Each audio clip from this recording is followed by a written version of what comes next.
Bueno, vamos a ver. Efectivamente, la presentación va a tratar de los dos temas, de los posibles fallos catastróficos del sistema global y de las soluciones alimentarias resilientes que podemos aplicar, para evitar estos fallos. En primer lugar, voy a hablar de la organización que represento, que es OLFED, la Alianza para Alimentar la Tierra en Desastres, o Alliance to Feed the Earth in Disasters. Nuestra misión es crear resiliencia ante crisis alimentarias catastróficas mundiales. Y como se muestra en pantalla, nuestro lema y aspiración, en español, es alimentar a todos sin importar qué. Primero quiero empezar con la historia del año sin verano. En 1816, el volcán Tambora erupcionó en Indonesia, provocando que a lo largo de todo el planeta, a lo largo del año después de la erupción, los aerosoles que había emitido se quedaran en la atmósfera y evitaran que cayera la luz del sol a la superficie de la Tierra, que es lo que necesitan los cultivos. Por tanto, hubo grandes fallos de cultivos alrededor de todo el planeta. Este evento local tuvo un efecto global. Hubo hambrunas documentadas a lo largo de toda Europa, en América, en Asia, a lo largo de todo el mundo. Entonces, este es el tipo de fallos catastróficos de los que estamos hablando aquí. De lo que quiero hablar es, estos fallos catastróficos, en OLFED los definimos como una situación de escasez extrema de alimentos que supera la capacidad de los gobiernos, instituciones, para gestionarla por medios ordinarios, como el uso de las reservas alimentarias, y se desencadena de forma abrupta. En esta pantalla muestro el diagrama de riesgos de los que nos ocupamos en OLFED. De izquierda a derecha aumenta la severidad del riesgo, medido como un porcentaje de la pérdida de la producción agrícola mundial. El 1% entra dentro de las variaciones anuales, dentro de lo que puede ser un pequeño shock. Y más adelante, cuando nos acercamos más bien al 10% de la pérdida agrícola global, entramos dentro de lo que son los fallos catastróficos alimentarios globales, que pueden ser, por ejemplo, por eventos climáticos extremos coincidentes, que cada vez son más probables debido al cambio climático, o a superenfermedades de cultivo, superplagas, muerte de polinizadores, etc. Además de eso, tenemos un sistema muy complejo de infraestructuras críticas de lo que depende la producción de alimentos. Este sistema depende de que esas infraestructuras del sistema son vulnerables a ciertos riesgos, como por ejemplo tormentas solares, ataques coordinados, ataques de pulso electromagnético. Una tormenta solar puede afectar a las infraestructuras, puede deshabilitar transformadores eléctricos, hacer que deje de llegar la energía. Un ataque de pulso electromagnético puede destruir los circuitos de los que depende el sistema de producción de energía, del sistema de distribución de agua, sistemas de producción de fertilizantes y esos insumos agrícolas. O una pandemia también puede ser una causa de esto. Además de eso, vamos a hablar de los escenarios de reducción abrupta de la luz solar, que son escenarios similares al del volcán que he descrito anteriormente, que por la emisión de aerosoles evitan que deje de llegar suficiente luz solar a la superficie y fallen los cultivos. Esto puede ser desencadenado por el impacto de un asteroide o cometa gigante, por una erupción supervolcánica o por una guerra nuclear global. Aquí muestro gráficamente algunos de los eventos y riesgos de los que estamos hablando, para que quede más claro el asunto. Por ejemplo, para que se dé una pérdida del 10% de la producción agrícola global, la probabilidad se estima, según un estudio del Reino Unido, en el 10% por año. En el 80% a lo largo de este siglo, con lo cual es casi seguro que ocurrirá un shock de esta magnitud tan solo por el efecto del cambio climático. Y luego, además, tenemos otras cosas que lo pueden exacerbar.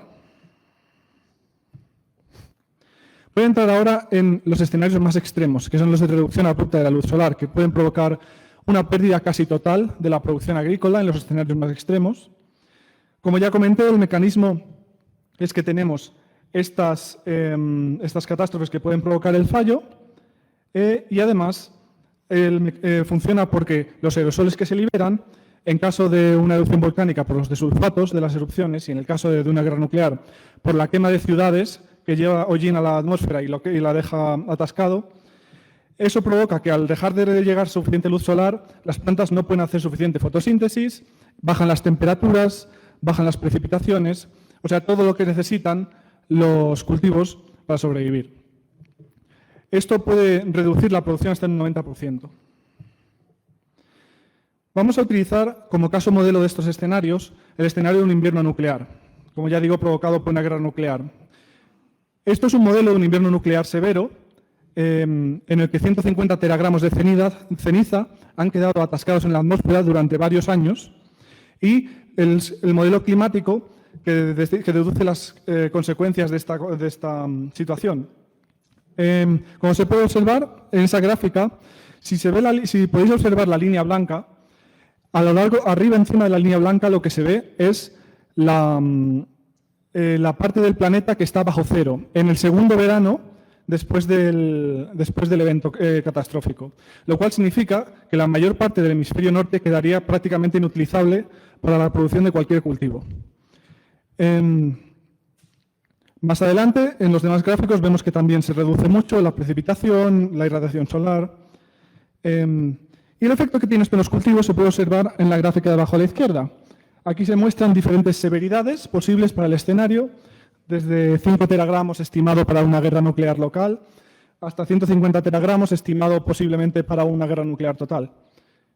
Como se puede ver, en el segundo o tercer año cae la producción entre un 80-90%, o sea que se pierde casi la totalidad en estos escenarios extremos. Y sin una acción inmediata, como las que vamos a describir más adelante, otros equipos de investigación han pronosticado una probabilidad del más de 75, una mortalidad de más del 75% de la población mundial. Entonces, vamos a ver de qué va este escenario. Lo que vamos a ver aquí en estas gráficas es cuál es la situación actual del sistema global a la izquierda y cuál a la derecha sería la situación del sistema alimentario tras la catástrofe que estamos describiendo aquí. A la izquierda tenemos la producción alimentaria global, que producimos de unas 5.600 kilocalorías per cápita al día.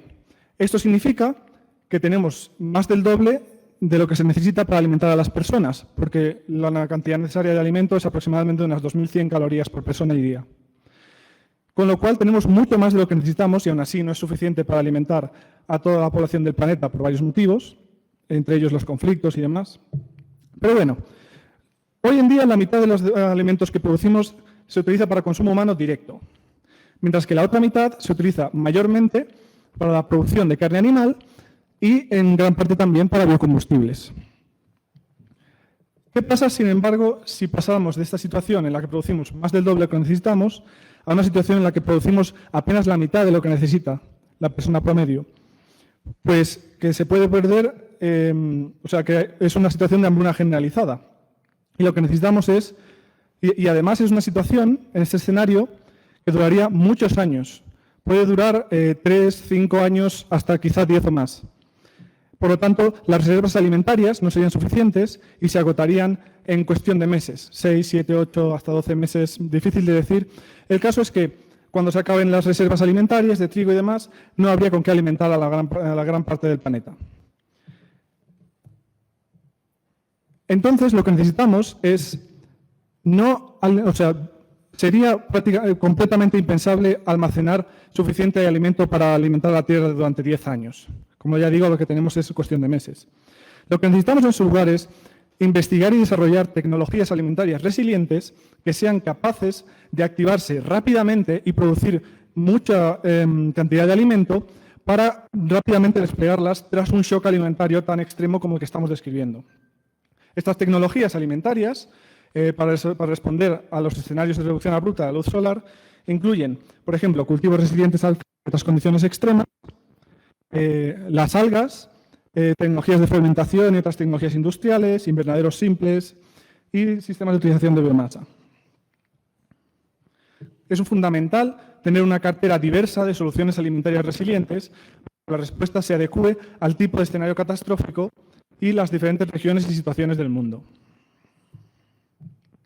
Si no nos preparamos para estos escenarios, cuando sucedan, la mayor parte de la población mundial sufrirá hambruna. La mayoría de los países del mundo no podrían alimentar a su población con el sistema alimentario actual, como muestra este mapa. En los países en azul no hay suficiente alimento o ningún alimento para alimentar a la población.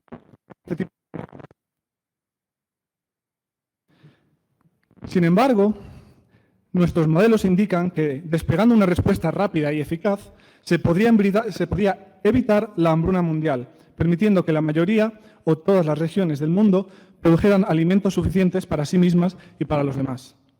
Como se ve con el color amarillo en el mapa, que es suficiente o más. Entonces, ¿qué es lo que hacemos desde Olfed y qué se puede hacer para reducir el riesgo de un fallo alimentario catastrófico global? Desde nuestra organización, el primer pilar de nuestro trabajo es la investigación y desarrollo de soluciones alimentarias resilientes para abordar estas catástrofes extremas.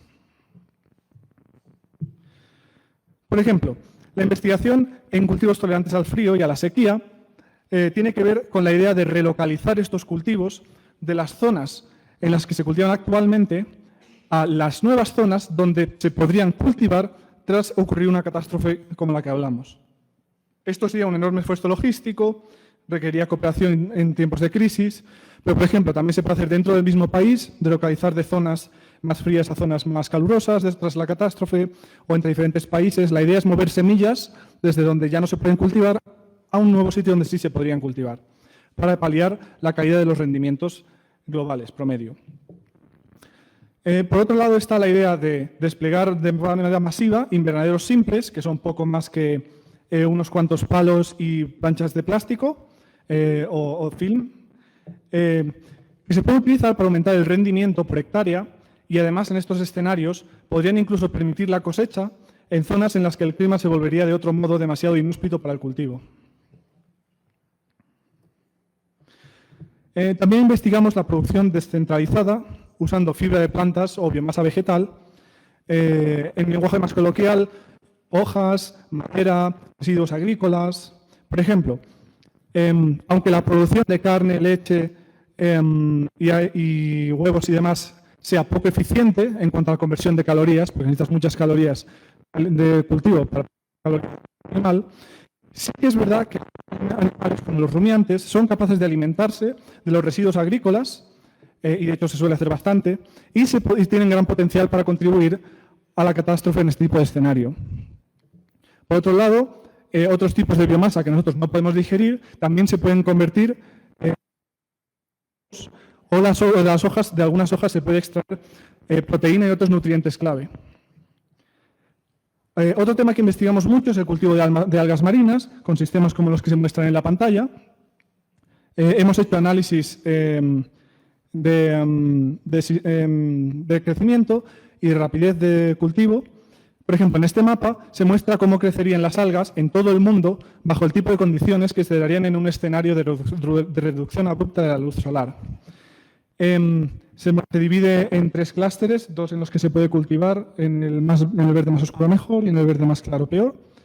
Pero igualmente, lo sorprendente del análisis fue que las algas son tan resilientes a este tipo de escenario que se pueden cultivar tan bien o incluso en ocasiones mejor de lo que se pueden cultivar en el clima actual. ¿Por qué? Porque las algas crecen muy rápido, de un 3 a 20% en masa por día, que al principio de la curva es exponencial. Requieren poca luz solar, como podéis saber, se encuentran muy abajo del océano, y además no requieren agua dulce, son más resistentes que cultivos a las plagas. Con lo cual tenemos aquí este gráfico que muestra lo rápido que se puede producir y, como veis al principio de la curva, es el crecimiento exponencial al desplegar los sistemas porque crecen muy rápido día a día. Esto es un gráfico de lo que llamamos velocidad de despliegue o ramp up, que es fundamental en nuestro trabajo. En el eje Y tenemos la capacidad de producción del alimento. En este caso, por ejemplo, en lugar de en toneladas, está dada en porcentaje de los requerimientos calóricos de la población mundial. Y en el eje X tenemos el despliegue, el tiempo a partir del cual llega el alimento resiliente. Entonces se puede observar que las algas escalan a una velocidad enorme. Durante el primer año, si se tiene una respuesta eficaz, se podría producir suficiente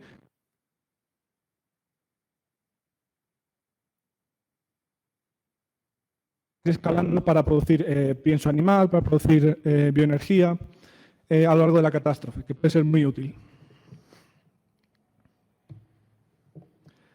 Otros tipos de alimentos resilientes son los de alta tecnología o la producción de alimento completamente independiente de la agricultura.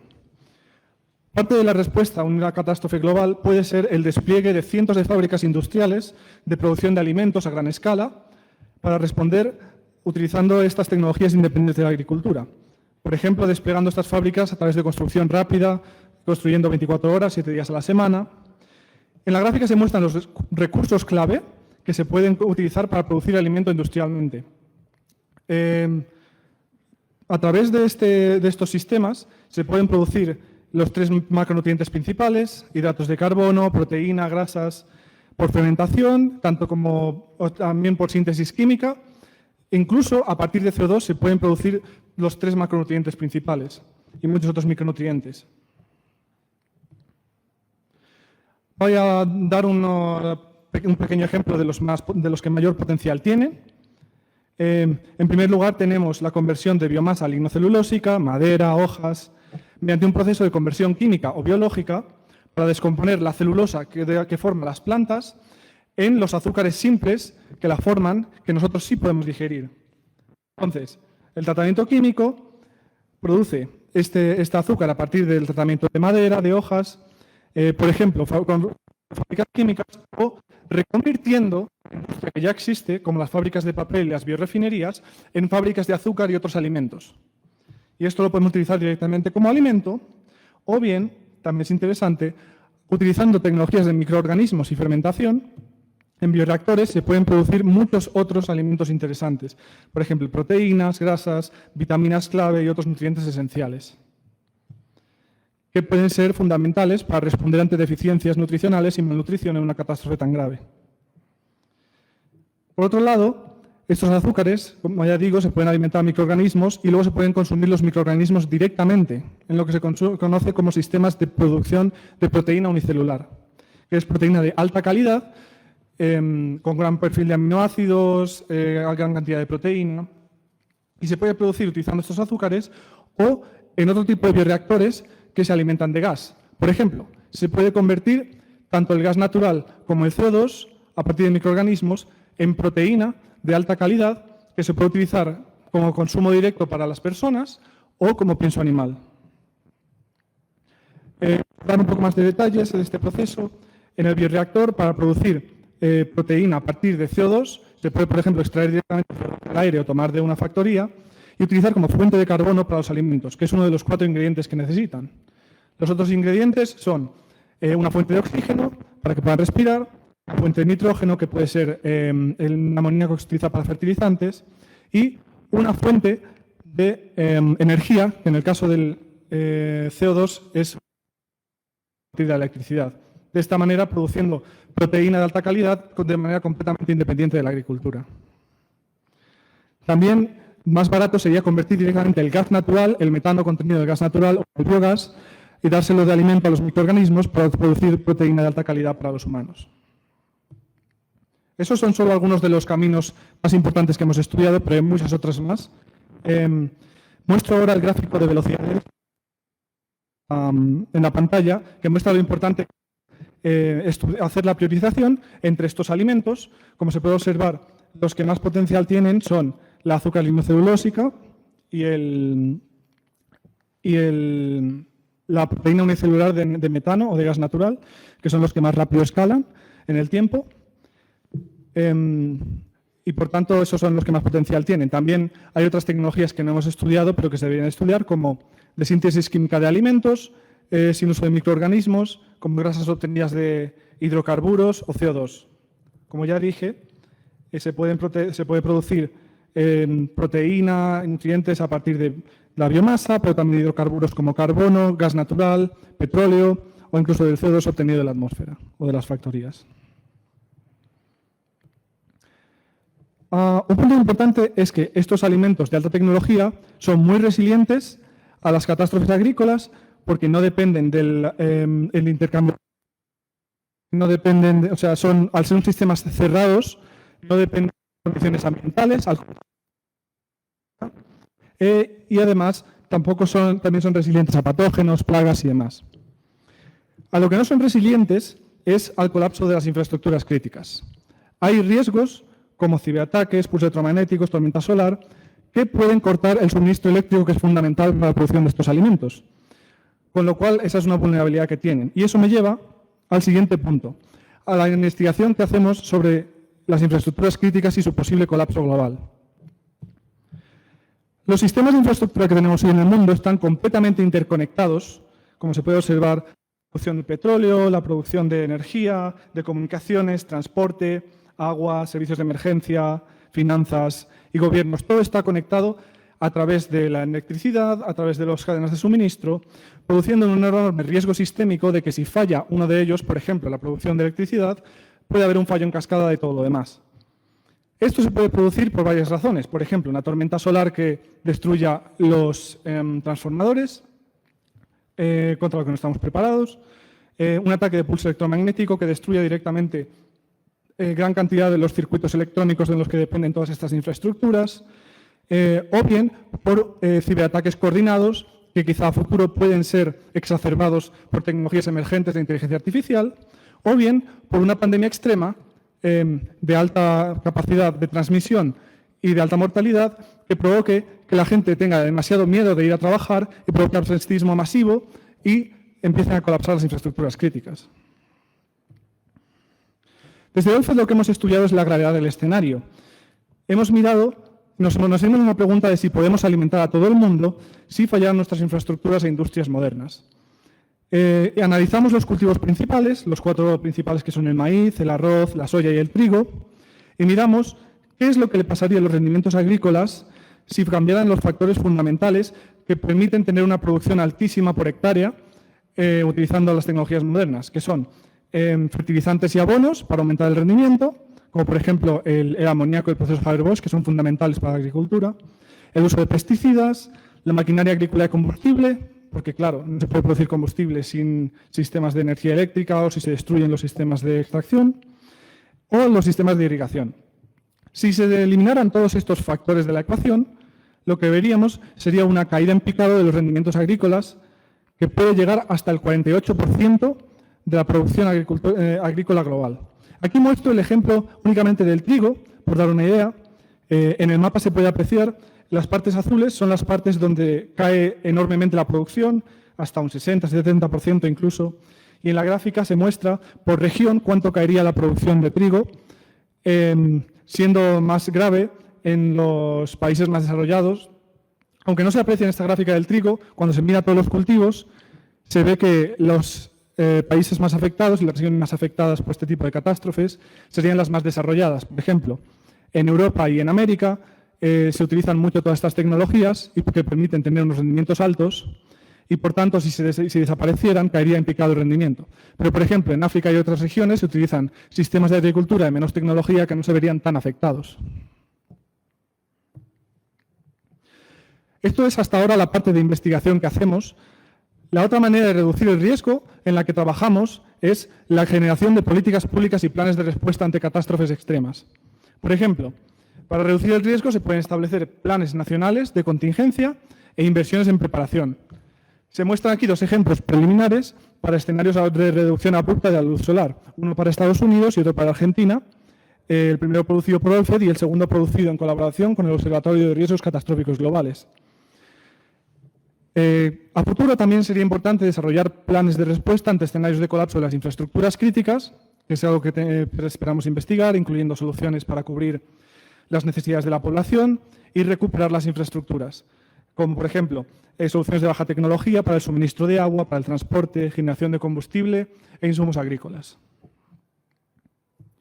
El contenido de estas propuestas de planes que nosotros hacemos, por ejemplo, doy el ejemplo de Argentina, en el cual se muestran las propuestas que no solo son centradas en la producción de alimentos, sino también en todos los demás factores fundamentales, como la gestión y la distribución de la producción, racionamiento, apertura comercial, suministro de agua y comunicación de las soluciones.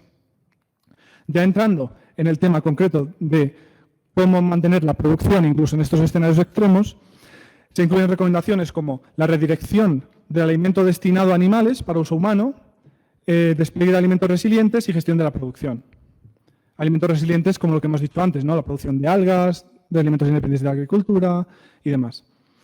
La redirección de alimentos, por ejemplo, es fundamental para conservar eficientemente la producción, dejando de utilizar los cultivos para biocombustibles y para alimento animal, que hoy en día es para lo que se utiliza la mitad de los cultivos prácticamente, por ejemplo, mediante el cese de la crianza de animales, liberando gran cantidad de alimento para uso humano.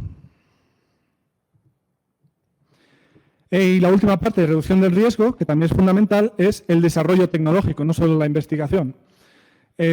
Nosotros trabajamos, por un lado, para desarrollar las tecnologías necesarias a través de la experimentación y, por otro lado, promoviendo el desarrollo tecnológico y la inversión resiliente ante gobiernos y sector privado. Algunas de las ideas que nosotros proponemos es el prototipado de sistemas open source o abiertos y diseños de ingeniería para soluciones tecnológicas como invernaderos sencillos que se puedan escalar de manera rápida, enroscadores de cuerda para algas que serían fundamentales para desplegar las algas lo suficientemente rápido, o ya de manera más ambiciosa, por ejemplo, la reutilización y reconversión de una planta de papel, de producción de papel, en conversión de una fábrica de azúcar a través de madera y otra biomasa lignocellulósica. Para esto es fundamental el despliegue de pilotos rápidos tecnológicos utilizando construcción 24/7, 24 horas, 7 días a la semana, para asegurar que la tecnología se puede desplegar a la suficiente rapidez una vez que ocurra una catástrofe. Entonces, en resumen, lo que me gustaría que se llevaran de esta charla es que existen riesgos alimentarios que pueden desembocar en un fallo catastrófico del sistema, como la guerra nuclear, una erupción volcánica, el pulso electromagnético, etcétera, que pueden provocar una pérdida de hasta el 48% por un colapso de infraestructuras y hasta un 90% en un escenario de reducción de la ruta de la luz solar. O bien, si se dan los dos a la vez, sería aún mucho peor, que esto también es posible. Por tanto, necesitamos una cartera de soluciones alimentarias resilientes, que incluya soluciones simples, como la relocalización y redirección de cultivos, las algas, invernaderos, etcétera. Y también altas tecnologías que sean capaces de producir alimento independientemente de la agricultura para mantener la producción alimentaria en un colapso agrícola, como por ejemplo la proteína unicelular o la azúcar lignocelulósica. Por tanto, es clave también establecer políticas públicas y planes institucionales de resiliencia que incluyan todas estas tecnologías e intervenciones para estar listos ante la catástrofe, y se ha de fomentar el desarrollo tecnológico de estos alimentos resilientes, como por ejemplo a través del despliegue rápido y la construcción rápida. Me gustaría, para los estudiantes aquí, hacer un llamamiento a la acción de contribuir a la solución. Nosotros desde Olfed buscamos, por un lado, voluntarios y por otro lado también colaboradores expertos dentro de varios campos, por ejemplo, en planes de respuesta gubernamentales, buscamos gente con conocimientos de análisis espacial, en Python y Linux, modelización de cultivos, muy importante, economía agrícola, también por la parte de desarrollo tecnológico, la construcción de pilotos y sobre todo tipo de ingenieros para hacer doctorado con nosotros. Y también tenemos una gran variedad de proyectos que tocan otros campos en muchas otras disciplinas, como pues, economía, otras tecnologías y demás. Los que estén interesados se pueden poner en contacto en este link, olfed.info/contact. Y para terminar, quería ofrecerles unos recursos para aprender más. Pueden ir arriba a la derecha al link para acceder a esta presentación y además acceder a los podcasts y el vídeo que les presento aquí. Hay, por ejemplo, un documental en YouTube de lo que es nuestro trabajo y además varios podcasts que hemos hecho del equipo para explorar esta idea y para hacerlo más didáctico. Muchas gracias a todos. Eso era lo que les quería contar.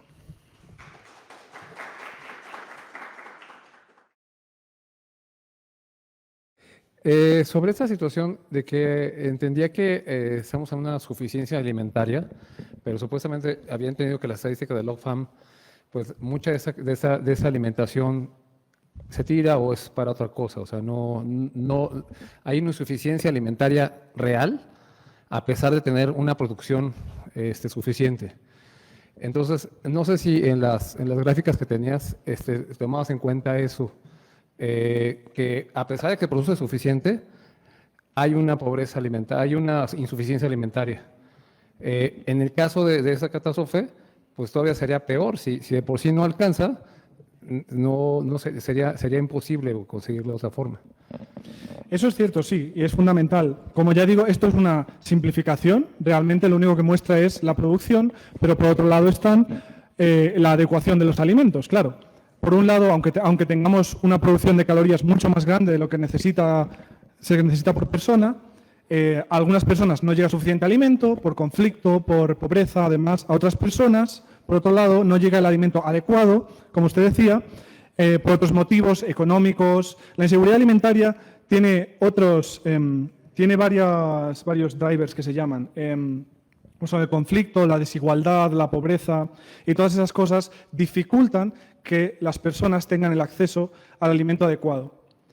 Ahora bien, imagínense si la situación es así, teniendo toda la tecnología y sistemas que tenemos ahora, si perdemos el 80-90% de la producción. Ahí ya ni siquiera tendríamos el acceso a alimentos adecuados, que es fundamental, sino que además perderíamos el acceso a suficiente alimento.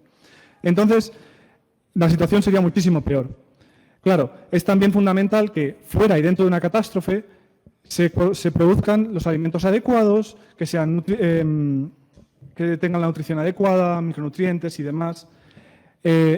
Hay sistemas para intentar que se pueda solucionar eso durante una catástrofe, como por ejemplo estableciendo cuotas económicas para los productores, asegurándose haciendo análisis previos de que se produciría suficiente cantidad de cada nutriente fundamental. Pero en principio el resumen es eso. Actualmente tenemos un sistema muy potente, muy complejo, con mucha infraestructura y aún así en ocasiones nos falla, produciendo malnutrición en algunas poblaciones. Entonces en una catástrofe sería aún mucho peor y por eso es aún más fundamental estudiar esto con interés y detalle. Juan, muchas gracias. La verdad es que me surgieron como un montón de preguntas, ¿no? Uh-huh. Voy a tratar como ser breve, al menos 2 o 3. La primera es en términos metodológicos. Por ejemplo, ustedes inician en este estudio las catástrofes con el escenario más radical, catástrofe, ¿no? Del escenario nuclear, guerra nuclear, ¿no? Y a partir de eso ustedes desarrollan, no tendencias, pero desarrollan una serie de cálculos, ¿no? De qué es lo que pasa.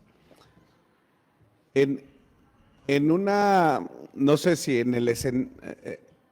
en esta metodología también contemplan una parte como de escenarios tendenciales, es decir, actualmente, ¿no? Nos encontramos en estas situaciones, ¿no? Y si seguimos así, ¿qué es lo que probablemente pase, ¿no? No sé si en este marco de metodología de catástrofes, ¿no? Se hace este tipo de estudios tendenciales con la realidad actual, ¿no? La otra relacionada un poco con lo mismo, sí sabemos Creo que prefiero responder esto primero, porque es bastante complejo.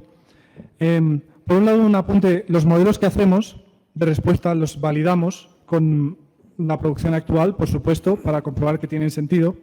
Por otro lado, respondiendo más concretamente a la pregunta, es el hecho de que es importante entender a dónde van las tendencias de la producción alimentaria global y nosotros monitoreamos todo eso, claro.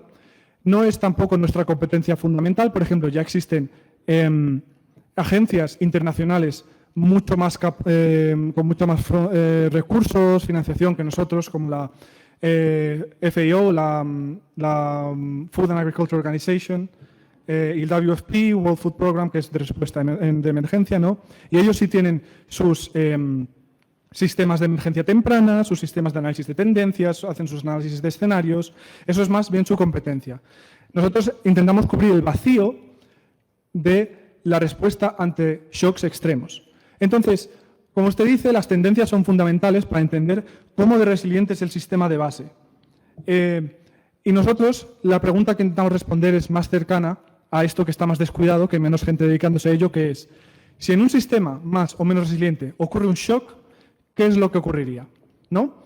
Porque, claro, un sistema, cuando tiene unas tendencias fuertes, cuando tiene una resiliencia en sí mismo, cuando viene un shock, lo desestabiliza, pero rápidamente vuelve a producir, ¿no? Sin embargo, si el sistema tiene unas tendencias desestabilizadoras, que están hoy en día muy fuertes en el sistema alimentario, entonces un shock lo puede desestabilizar por completo. Y lo que nosotros intentamos a través de estas soluciones es evitar que en caso de estos shocks no ocurra eso. Sea más fácil volver a un estado anterior o al menos evitar la hambruna global. Entonces, la respuesta es que es fundamental, hay que tenerlo en cuenta. Nosotros no es el centro de nuestras investigaciones porque ya hay otras personas trabajando en ello, aunque no las suficientes y no con suficientes recursos, porque la FIO y el WFP no tienen suficientes recursos para hacer lo que necesitan. Pero nosotros nos centramos en la parte que está más descuidada de prevenir shock o de cómo responder ante un shock para el sistema, que al ser abrupto y al ser más severo, puede provocar que, por ejemplo, si que se multiplicase por 1000 o por 10.000 o 100.000 la cantidad de hambre que hay hoy en el mundo, en este tipo de escenarios catastróficos.